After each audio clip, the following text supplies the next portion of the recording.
Nesse vídeo vamos falar sobre prosperidade financeira segundo a Bíblia, porque muitos cristãos, mesmo amando a Deus, mesmo servindo a Deus, servindo a igreja, não conseguem prosperar financeiramente, não conseguem acumular dinheiros, não conseguem multiplicar o seu salário ou simplesmente fazer o seu salário chegar até o final do mês e investir.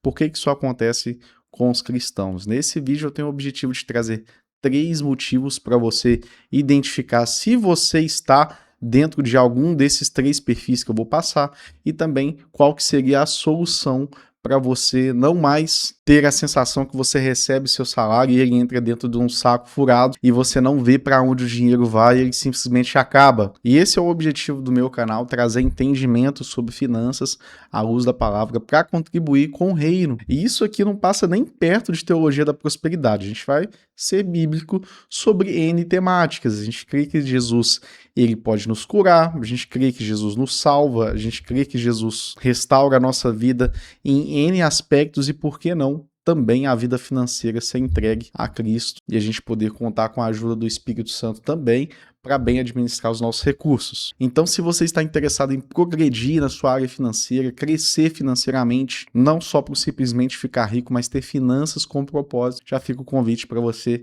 se inscrever aqui no canal e deixar o seu like nesse vídeo, que eu vou compartilhar a minha tela, porque a temática que eu quero tratar com vocês é exatamente essa, porque muitas pessoas, mesmo sendo cristãs, não conseguem prosperar. O primeiro motivo disso, eu já até adiantei na introdução do vídeo, que é a analogia de um saco furado, que quando a gente coloca o nosso salário lá dentro e o dinheiro ele simplesmente vai embora. O texto base que nós vamos utilizar, só para vocês entenderem um pouco o contexto, a gente está saindo do exílio babilônico profetizado lá por Sofonias, e agora em Ageu o povo de Deus está retornando para sua casa depois do exílio babilônico. Agora quem governa é o Império Persa e o rei Dario permite que o povo volte para suas casas. Eles voltam para suas terras e começam a construir as suas casas, começam a construir, a adornar, decorar a sua casa, e eles esqueceram do templo. E essa expressão esquecer do templo significa literalmente esquecer do Senhor e estar totalmente imerso aos seus afazeres do dia a dia. Assim diz o Senhor dos Exércitos. Este povo afirma: ainda não chegou o tempo de reconstruir a casa do Senhor. No versículo 4, acaso é tempo de vocês morarem em casas de fino acabamento enquanto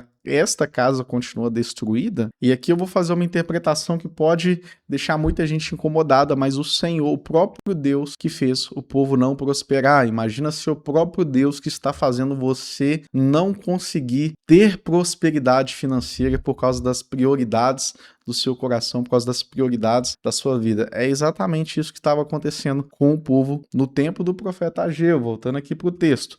Vocês têm plantado muito, têm colhido pouco, vocês comem, mas não se fartam, bebem, mas não se satisfazem, vestem, mas não se aquecem. Aquele que recebe salário, recebe para colocar em uma bolsa furada. Quem que está fazendo isso com o povo? O próprio Senhor. Ah, Felipe, mas não é o devorador, não é o garfanhoto que está vindo comer o meu salário, não, é o próprio Senhor. Mais abaixo a gente vai ter outra afirmação. Por isso, por causa de vocês, o céu reteve orvalho, a terra deixou de dar os seus frutos. Olha que o trabalho das mãos de vocês foi prejudicado. E nisso eu tenho uma boa e uma má notícia para você, porque talvez pode ser o Senhor que não está permitindo você prosperar por causa das prioridades do seu coração. Essa é a má notícia.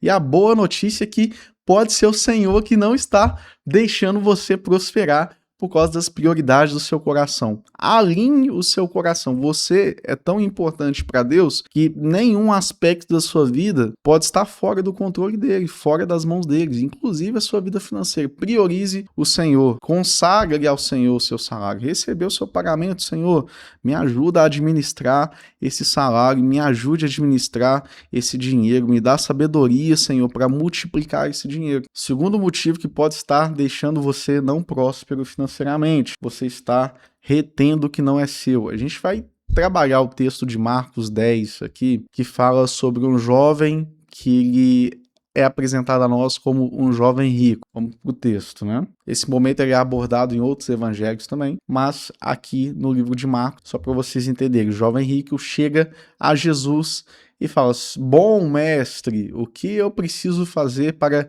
herdar a vida eterna? E a gente já tem um problema aqui, porque quando ele fala bom, Jesus fala que bom é Deus, ele estava colocando como assim: eu sou bom, você é bom, a gente é bom. Jesus, eu sou seu camarada, eu estou no mesmo nível que você.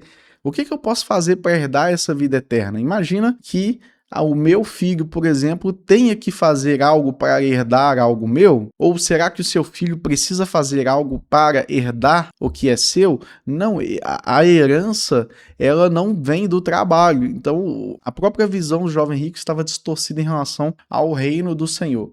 Mas bem, vamos lá. Você conhece os mandamentos. Não mate, não cometa adultério, não furte, não dê falso testemunho e não defraude ninguém. Honre seu pai e sua mãe. Interessante que nesse texto aqui, honre seu pai e sua mãe, veio por último, mas a ordem aqui, nessa interpretação que eu vou trazer para vocês, não vai fazer diferença. Se você é um cristão mais atento, já estudou um pouco sobre os 10 mandamentos, você sabe que tem mandamentos relacionados ao Senhor, mandamentos relacionados ao próximo. A gente tem 10 mandamentos. O Jesus ele acrescentou um 11º mandamento aqui, que não estava dentro desses 10. Ele mandou o jovem fazer alguma coisa. Não defraude ninguém. Aqui na Nova Almeida atualizada, a gente tem Jesus trazendo um 11º mandamento. Não defraude ninguém. E o que seria esse defraudar? Qual que é a interpretação que eu tenho para vocês? Você tomar, pegar, ficar em posse de um dinheiro que não deveria ser seu, apesar de ser lícito ou legal. Vou dar um exemplo aqui muito simples. Você tem uma pessoa que trabalha para você, por exemplo, um pequeno comércio, tem uma pessoa que trabalha ali com você, você já está pagando o justo, já está pagando o que a lei manda, vamos colocar como salário mínimo, mas o Senhor já tocou no seu coração e você poderia aumentar o salário dessa pessoa, poderia dar uma comissão, poderia fazer algo nesse sentido. Você não está fazendo. No reino do Senhor é diferente, a matemática é diferente. Você não tem que fazer só o que você deveria. A lei está ordenando eu pagar só um salário mínimo, eu vou pagar só isso, não vou ir além do que eu sou obrigado a fazer. Mas você está defraudando aquela pessoa, retendo um dinheiro que não deveria estar com você, e talvez seria exatamente isso que acontecia com esse jovem rico. Por isso que nós temos um 11º mandamento da parte de Jesus, exclusivamente para o jovem rico. Os planos do Senhor para esse jovem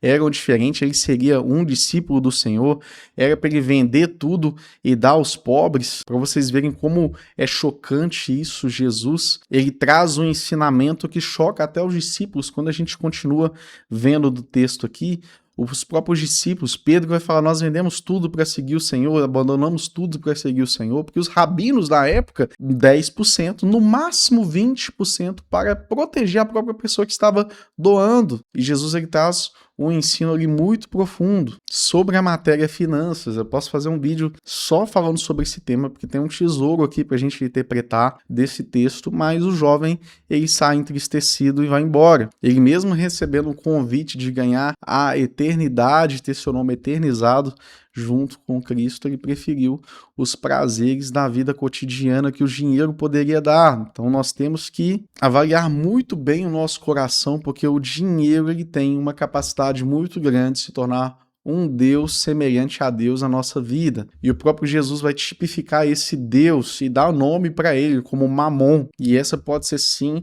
uma das causas de você não estar prosperando. A última causa, mas só para finalizar, né, essa temática da fraude, de defraudar, o texto de Tiago 5. O salário dos trabalhadores retidos com fraude clama, e os clamores chegaram aos ouvidos do Senhor dos Exércitos. Então, a gente tem um exemplo de Zaqueu, por exemplo, que restituiu ainda mais aquilo que ele havia obtido com fraude. E a última causa ou motivo do cristão não prosperar financeiramente é bem a falta de planejamento mesmo. Por exemplo, o próprio livro de Eclesiastes traz sobre plantarmos várias sementes em locais diferentes para a gente entender qual que vai ser o fruto, qual semente que vai produzir esse fruto, porque a gente não sabe o que pode acontecer com o mundo, o que, que pode acarretar, mas o texto de Lucas, no versículo 28, ele é muito detalhado sobre planejamento financeiro. Qual de vocês, se quiser construir uma torre primeiro, não se assenta e calcula o preço para ver se tem dinheiro suficiente para completá-la? Pois se você lançar o alicerce e não for capaz de terminá-lo, todos irão rir de você, né? Todos